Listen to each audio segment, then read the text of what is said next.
Eu fui preso no quadro da luta estudantil aqui em 1971, em Coimbra, na realidade no prolongamento da crise de 69, e com outros fui preso numa altura em que 40 e tal alunos também foram presos, e foram presos pela PIDE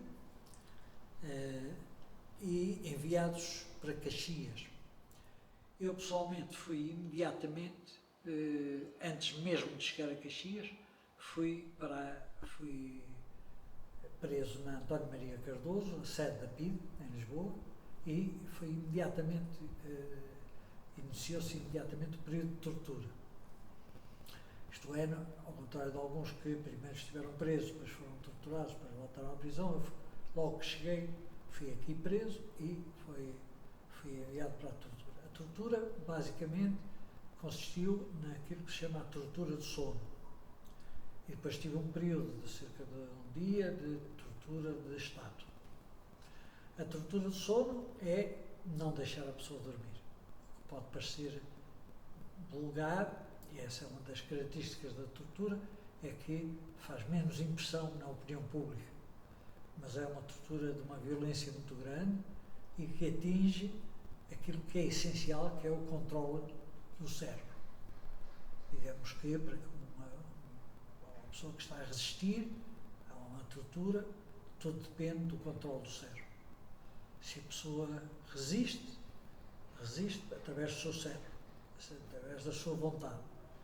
E o sono é uma forma, ou a ausência de sono, impedir a pessoa de dormir, é uma forma de, digamos, desgovernar, de desregular, de quebrar a resistência, que é o raciocínio, é aquilo que é a função cerebral.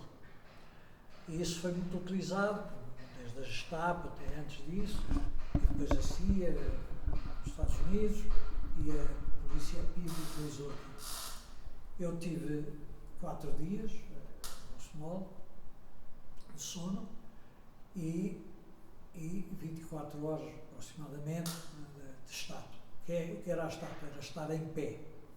Estar em pé. E a estátua deixa muitas marcas, porque, como se costuma dizer, o Cristo morreu por estar em pé, não é por ter pregado, enfim, as mãos e os pés que a pessoa morre. É uma maneira, digamos, de chamar a atenção, de dizer porquê.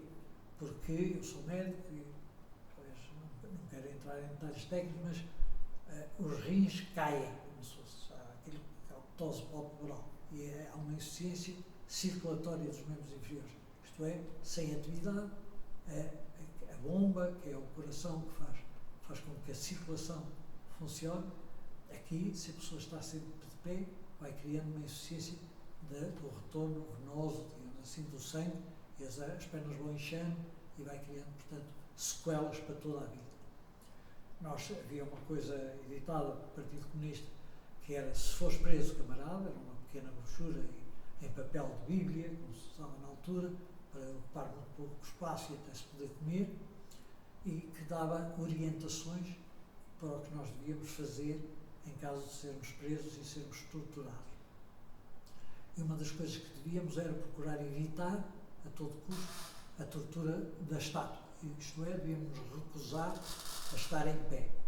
E, portanto, era melhor apanharmos pancada, era melhor atirarmos para o chão, era melhor fazer tudo menos aceitar passivamente o estar de pé. É claro, eles podiam prender e podiam, em certas condições, fizeram tudo. Mas o simples estar de pé era evitar. Foi o que eu fiz. É claro que eu, ao princípio, nem sabia se estava na tortura de estátua ou não me deixavam sentar, não sabia. Só quando começou isso a prolongar-se e começou a ultrapassar aquilo que era normal, que eu percebi que era, digamos, aquilo que tinha um objetivo. Quando comecei a recusar, eu depois comecei a atirar-me para o chão e a não querer, a não aceitar. Eles deram uns safanões e umas coisas, mas abandonaram. Quer dizer que a estátua foi só um complemento. Na realidade, o objetivo deles foi usar o sono. O sono, depois, a certa altura, a pessoa perde o sentido. Não é? Como é que se mantém uma pessoa acordada? Ou como é que eles mantinham uma pessoa acordada. É relativamente fácil. Nas primeiras horas é manter acordado, sacudindo, berrando, etc. Mas depois a pessoa perde o controle dos sentidos, tem uma hipersensibilidade, de maneira que o simples deixar cair uma esferográfica na mesa era um estrondo, há uma alteração dos sentidos. O barulho de uma lâmpada fosforescente, que faz um zzz, quase ridículo, ao fim no terceiro dia, parecia um motor de avião. E, portanto, tudo isso alterava toda essa sensibilidade, além de que o estar num quarto fechado, que não tinha aspecto nenhum de cadeia oficial, não é? Era andar de António Maria Cardoso, o andar onde a lei não entra, não é? Como eles diziam, parecia mais estar raptado pela mafia. Era um quarto sórdido, sem nada, com uma mesa, com um tipo mal encarado, parecia um mafioso, marginal, etc., a tomar conta, e de vez em quando aparecia o interrogador, o inspetor, ou o chefe de brigada. O interrogatório em si não é o pior da tortura. Enfim, falo pela minha experiência, não é? Mas também há muita gente que diz isso. Quando se está à frente ao interrogador, ao torturador, digamos que está a fazer perguntas, pelo menos, enquanto nós temos o controle, ter-se uma sensação de segurança e de superioridade. Se tu queres saber uma coisa, eu não te digo e eu estou acima de ti. Então, eu estou sob controle, eu tenho o controle. Isso, no momento do interrogatório, não era o período que parecia mais difícil, quanto é que parece. O interrogatório é relativamente simples. Nós sabemos que tu pertences ao Partido Comunista, nós sabemos que tudo, nós sabemos que os teus camaradas já te disseram, já fizeram isto, há quanto tempo é que pertences ao Partido Comunista, isto, etc. Eu tive um período inicial da tortura que nem sabia, mas que por acaso a IARA, que era uma ação revolucionária, que era ligada ao Partido Comunista, tinha destruído uma série de helicópteros na base de Montreal, e, portanto, eles nos primeiros dias, digamos assim, de interrogatórios, tinham-me apanhado no meu quarto um bilhete de identidade de um amigo meu que era da base, e ainda fizeram perguntas sobre isso, mas depois perceberam que eu não tinha nada a ver com isso, não sei porquê, mas foi isso. De maneira que a tortura foi assim. Eu depois tive 21 dias de isolamento, digamos, estar na prisão, mas sem ver nada, sem ver ninguém, sem ter grandes. E depois tive um outro dia em que me chamaram, que eu não sabia se para ir para uma nova tortura, que era uma tentativa de fazer com que eu assinasse o auto de busca do meu quarto, dizer que eu recusei-me sempre a assinar, mas eles não insistiram. Portanto, basicamente, a tortura foi centrada no período inicial logo da minha prisão, e o resto, depois quando eu finalmente, ao fim de 3 semanas para aí, deixei de estar isolado e passei a estar acompanhado por um colega daqui, que eu conhecia, mas conhecia mal, direito. Ele estava maluco, tinha endoidecido.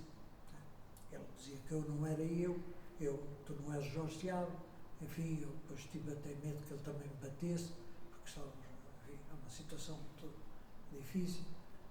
Também isso agravou, não sei se foi de propósito ou não, mas puseram dos 7 ou 8 que eles selecionaram, a PIDE prendeu dezenas de estudantes, mas depois selecionou 7, que nós fomos depois julgados, 7 ou um pouco mais do que isso, para torturar e para saber. Portanto, no fundo nós vamos fazer uma tortura base para estes jovens, nós tínhamos 20 e poucos anos, e para ver se apanhamos alguém que se confesse ser do Partido Comunista no meio desta tortura. Dos 7 que fomos julgados, 2 cederam a maneira de dizer, disseram que eram do Partido Comunista. Basicamente tiveram uma reação que era possível e que é ter, no meio do desnorte, do sono, ter uma atitude de arrogância, que é responder ao interrogador, ao torturador, ao interrogatório, a dizer: és do Partido Comunista? Sou, e depois: sou, quero lá saber de vocês. Não se deixar, eu sou. E depois torturaram mais. Principalmente um deles, depois foi torturado mais dias de sono, e que tentou depois suicidar-se na cadeia. Foi tardiamente tratado, porque tiveram que evacuar da Caxias para o hospital, para um dos hospitais de Lisboa, para os cuidados intensivos, tiveram que secar os cuidados intensivos. E esse rapaz, estudante de Direito, um dos dirigentes também da crise de 69 e 70, acabou por, depois, anos depois, já advogado, de visitar-nos e suicidou-se a seguir, ainda como sequela da tortura, já depois de 25 de abril. E uma das minhas colegas e amigas, infelizmente já morreu, ficou com sequelas psíquicas para toda a vida. Uma rapariga muito alegre, muito inteligente, que era muito viva, ficou sempre muito diferente depois da tortura. E, portanto, mesmo esta tortura, que está longe de ser as mais violentas, quando eu digo mais violentas, não é só fisicamente, porque fisicamente, na altura, não é aquilo que intimida mais. Eu lembro-me de estar sob a tortura e estar completamente, digamos, a desprezar completamente se morria ou não. Eu, aliás, até durante um período recusei-me a comer, porque pensava, eu tinha uma úlcera do abdômen, do estômago, do odema, e pensava, eu se não comer isto sangra e acaba-se esta história. Eu, portanto, tinha raciocínios assim de dizer que eu tinha medo era de enlouquecer. A minha medo era de ficar louco para toda a vida, mais do que morrer.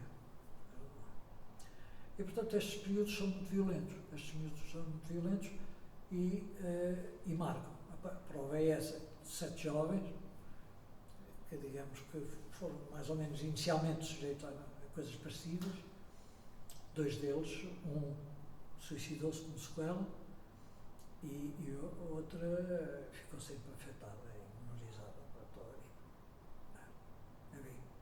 E, portanto, nós temos aqui, ao longo da história, pessoas que foram sujeitas a semanas.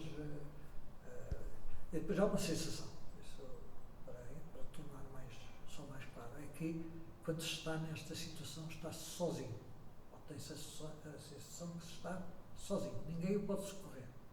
Ninguém pode ajudar.